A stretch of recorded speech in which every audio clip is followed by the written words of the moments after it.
모든 생명 사랑하니 어둠은 사라지고 지혜 자리 드러나네. 대비주 수행도량 마음의 고향 대비주. 제8번이죠. 119쪽입니다. 오늘 진도 같이 읽겠습니다. 세존이시여, 만약 모든 인간이나 천상 사람이 이 대비신주를 지송하면 15가지의 선생을 얻사오며 또한 15가지의 악한 죽음을 받지 않사옵니다. 악한 죽음을 받지 않는다 하오면 페이지 넘겨서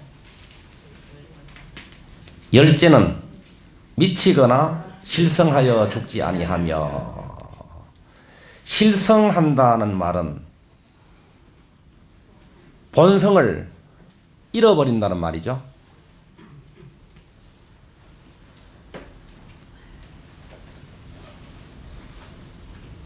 먹구름이 하늘을 덮고 있으면 태양이 그 빛을 잃어버립니다. 우리의 마음에도 탐진치 삼독심이라는 먹구름이 덮여 있으면 우리 마음의 본래 성품을 잃어버립니다. 우리의 성품을, 본래 성품을 가리고 있는 것이 무엇인가? 탐심이라는 먹구름입니다. 이 탐심에서 근심 걱정이 나오고 원망 불평이 나오고 불안 초조가 나오고 좌절 절망이 나오고 또 진심에서 미움, 화, 분노가 나옵니다. 치심에서 의심, 두려움, 이런 것들이 꼬리에 꼬리를 물고 일어나죠.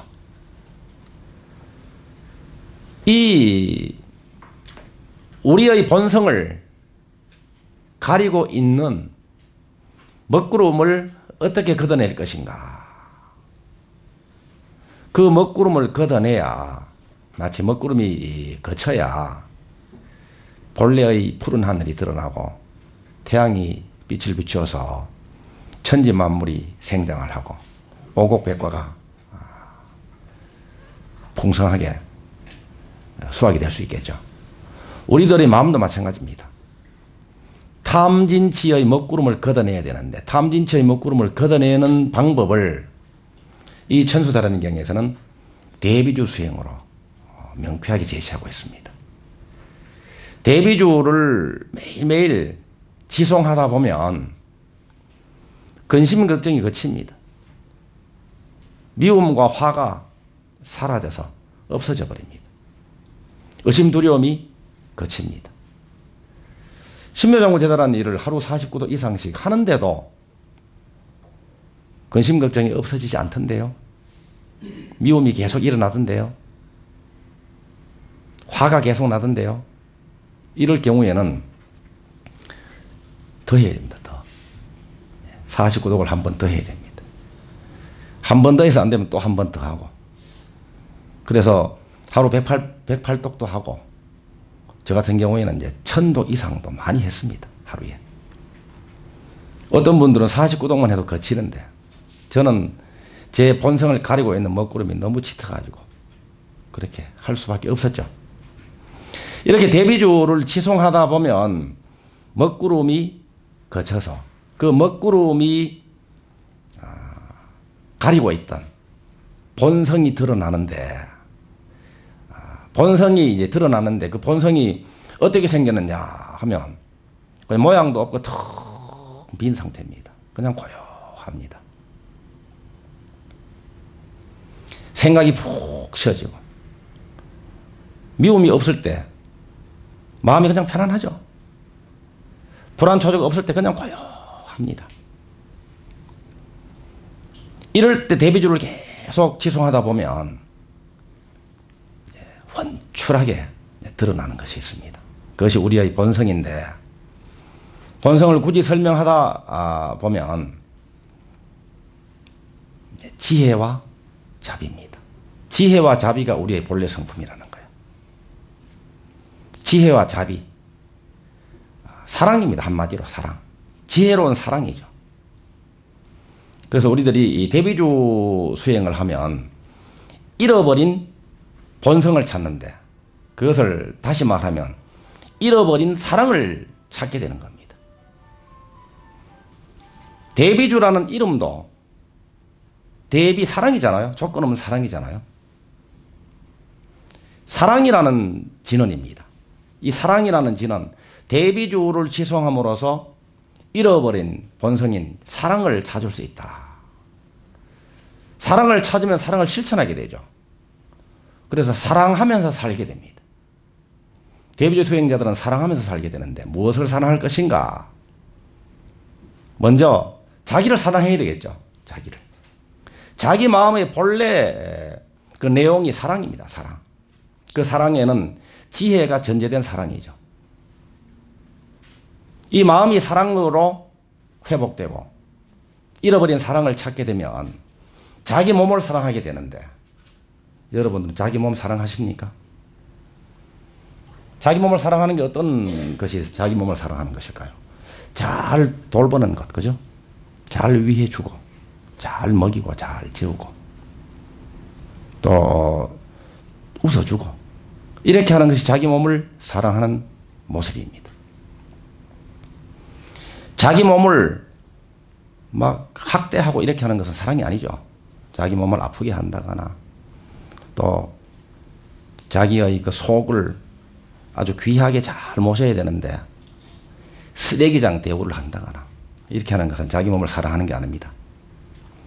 자기 속을 쓰레기장으로 대우하는 것이 뭔지 아시죠? 몸에 안 좋은 걸 막 그냥 공급을 하는 거 이런 겁니다. 적당량만 공급해야 되는데 무리하게 과식하고 이런 것들입니다. 자기 몸을 사랑하는 두 번째는 자기 외모를 사랑하는 겁니다. 자기 외모를 인정하고 자기 외모를 있는 그대로 받아들이고 사랑해야 되죠. 여러분은 스스로 외모가 어떻습니까? 잘생겼다고 생각하십니까? 매력적으로 보입니까? 여러분들의 외모가. 어제 강의 시간에 그런 이야기 있었는데 여러분 이 표준 키가 몇인지 아십니까? 표준 키. 남성들의 표준 키가 있죠. 평균. 여성들의 표준 키가 있죠. 여러분들 표준 키 다 알고 계시죠? 표준 키가 바로 자기 키가 표준 키입니다. 자기 키보다 더 큰 분은 큰 분이고 자기 키보다 작은 분은 키가 작은 분입니다. 자, 그렇다면 또 다른 질문입니다. 퀴즈입니다. 표준 체중 알고 계십니까? 예, 제 본지 오래돼서 잘 모르시죠? 자기 체중이 표준 체중입니다. 어떤 외부에서 설정된 것을 가지고 스스로 자기 키가 작느니 자기 몸무게가 너무 무겁느니 이렇게 해가지고 자기를 막 비난하고 자기를 무시하고 이렇게 할수록 몸은 혹사당합니다. 그죠? 몸이 불편해합니다. 있는 그대로의 자기 상태, 있는 그대로의 외모를 인정하고 사랑할 때 그때부터 이 몸이 정말로 건강해지고 정말 더 아름다워지는 거예요. 이것이 자기 몸을 사랑하는 방법입니다. 자기 몸, 자기 외모를 있는 그대로 정말 자기한테 반할 때 자기 외모를 있는 그대로 사랑할 때 거기서 나오는 게 있다네요. 그게 뭘까요? 매력이 나온다. 매력이 나온다는 거예요. 매력이.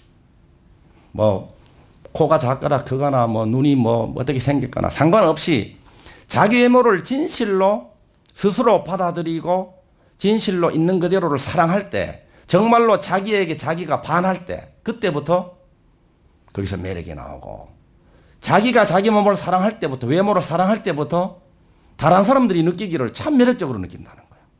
여기 계신 분들은 다 매력적으로 보입니다.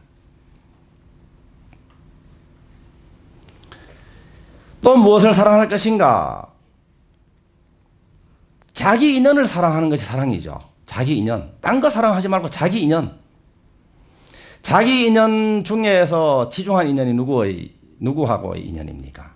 부모님하고 인연입니다. 그죠? 이 세상에 위대한 분들이 참 많습니다. 위대한 신들도 많습니다. 심지어는 어떤 창조주도 계시다고들 이야기하죠. 그런데 그 많고 많은 신들 중에서 가장 위대한 신이 누굴까요? 바로 나를 있게 한 부모님이 가장 위대한 신입니다. 그죠? 내가 누굽니까? 내가. 여러분 누굽니까? 여러분이 본래불입니다. 그죠? 많은 가능성을 이미 지니고 있고 결국은 이 생애에서 위대한 업적을 이루고 성불하실 분이잖아요. 그런 여러분을 낳아주신 부모님이야말로 가장 위대한 신입니다. 각자의 부모님이 그렇죠. 그러니까 뭐 농사를 지으시고 뭐 얼굴이 쭈글쭈글 주름살이 많으시고 등등 핑계 이유가 많을 수도 있습니다. 그렇지만 그분이 나를 있게 한 부모님입니다. 가장 위대한 분입니다. 있는 그대로를 정말로 사랑하는 것. 예, 이것이 자기 인연을 사랑하는 길입니다. 형제자매는 누굽니까? 한 핏줄이잖아. 그죠? 형제자매. 형제자매와 화목하는 것. 이것이 자기 인연을 제대로 잘 사랑하는 길입니다. 또 주요 인물들이 있죠. 주요 인물. 이 자리에서는 누가 주요 인물입니까? 여러분과 저가 서로에게 주요한 인물입니다. 주요한 인연입니다. 도반들끼리도 마찬가지죠. 직장 동료들, 상사들, 후배들 이런 분들이 정말 지중한 인연들입니다. 이러한 인연들이 나의 인연이기 때문에 있는 그대로를 진실로 사랑하는 것. 이것이 사랑하는 방법입니다. 오늘 무슨 사랑하니까 사랑학 결혼을 이야기하는 것 같네. 그죠?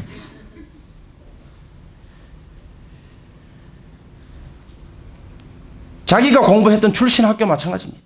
자기 고향, 자기하고 인연이 있는 그 모든 것들로 인해서 오늘의 자기 자신이 있고 오늘 자기 자신이 스스로 생각하기에 아직 난 아냐. 여러 가지로 부족해.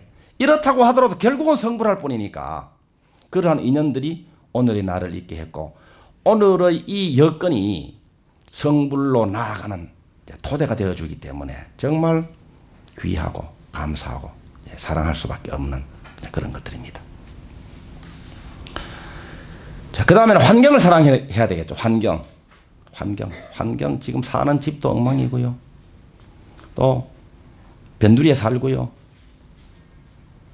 그리고 여러 가지 거칠고 심지어는 제가 몸담고 있는 여러 가지 환경 여건이 진흙탕 같아요. 아주 불편하고 그렇습니다. 이 진흙탕 같은 환경이 자기의 환경이라면 그것을 사랑하라는 이야기입니다. 진흙탕이 자기가 머물고 있는 장소라면, 환경이라면, 여건이라면 그 여건을 연꽃을 피우는 도량으로, 연꽃으로, 연밭으로 만들 수 있다. 어떤 상황도 마찬가지입니다. 어떤 환경도 마찬가지입니다. 그 어떤 환경도 그 여건에서 성불할 수 있는 절호의 기회로 활용할 수 있습니다. 지금 환경이 아주 물질적으로 쪼달립니까? 물질적으로 쪼달리는 그 여건을 바탕으로 해서 거부가 될 수 있는 토대가 되는 거예요. 그것이. 힘들고 춥고 배고픈 것이 지금의 여건 환경이라면 바로 그 여건이 원하는 미래로 원하는 여건으로 나아갈 수 있는 토대가 되는 여건입니다. 환경을 있는 그대로 그래서 감사하게 받아들여서 사랑하라는 거예요. 또 무엇을 사랑할 것인가? 세상을 사랑해야 돼요. 세상을. 세상과 만나고 세상과 소통하는 것은 역할 수행을 통해서죠. 자기 역할입니다. 자기 역할. 세상뿐만이 아니고 가족 관계에서도 그렇죠. 어머니로서의 역할, 남편으로서의 역할, 자식으로서의 역할, 세상과의 역할. 그 역할 수행을 통해서 능력을 향상할 수 있고 스스로 향상할 수 있고 세상에 기여해서 복을 지를 수 있거든요. 일을 통해서, 일을 통해서. 그 일을 통해서 능력을 향상할 수 있습니다. 자기가 하는 일, 그것이 역할이기도 하죠. 직업이 아직까지 정해지지 않았다고 하더라도 집에 머물고 있을 때 밥을 짓고 설거지를 하고 청소를 하는 것으로 가족들에게 이로움을 주고, 직업이 청소원이라면 청소를 통해서 이 세상을 맑히는 일을 하는 것이죠. 우주를 맑히는 일이 되는 것이죠. 그 역할과 일을 통해서 스스로 능력을 향상해서 결국은 지혜로워지고, 또 그 일과 역할을 통해 가지고 그 일과 관련이 되어 있는 분들에게 이로움을 주는, 복을 짓는 작복이 되는 것이죠.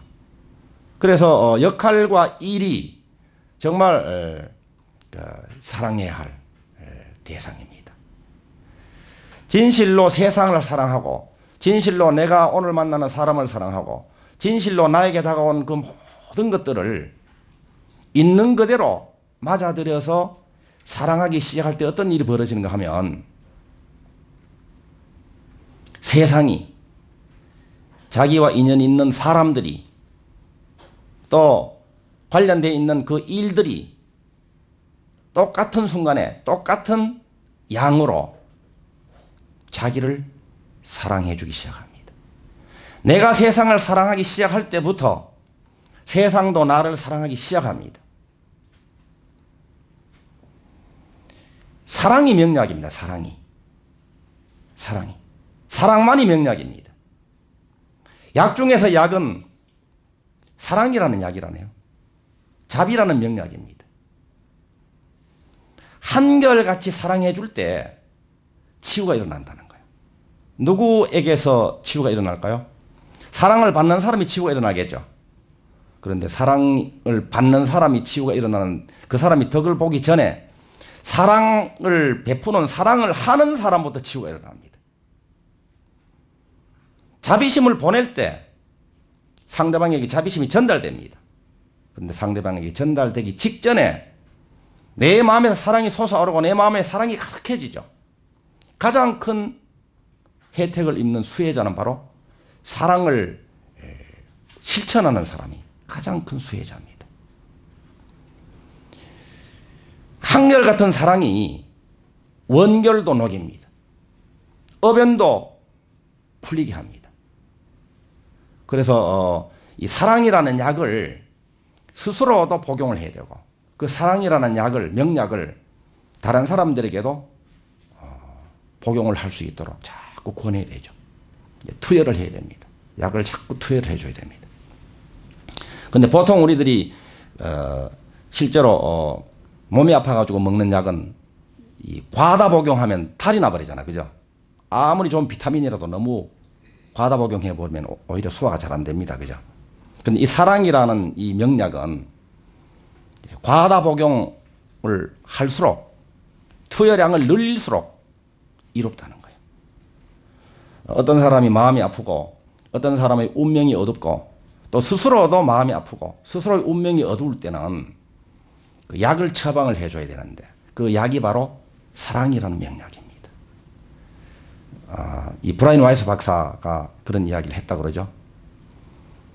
그 명약 중에 명약은 사랑인데, 어떤 사람이 질문을 합니다. 사랑이라는 약을 복용을 해도 치유가 일어나지 않던데요?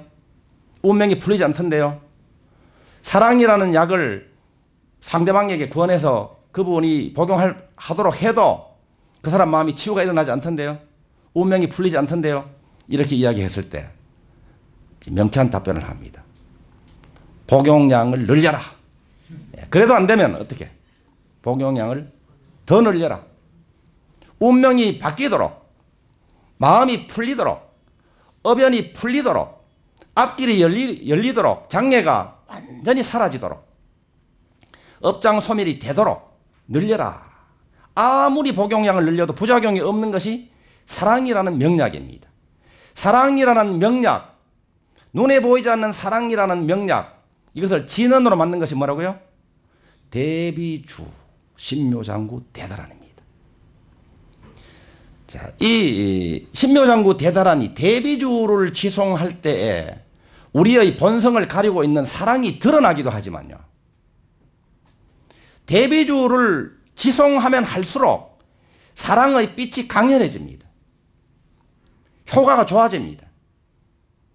그러니까 사랑이 처음이자 끝입니다. 대비주라는 사랑이라는 진언이죠. 사랑. 이 사랑의 그 에너지 덩어리가 바로 대비주입니다. 그래서 여기서도 이 대비주를 지송하는 사람이면 실성하여 죽지 않는다 그랬습니다.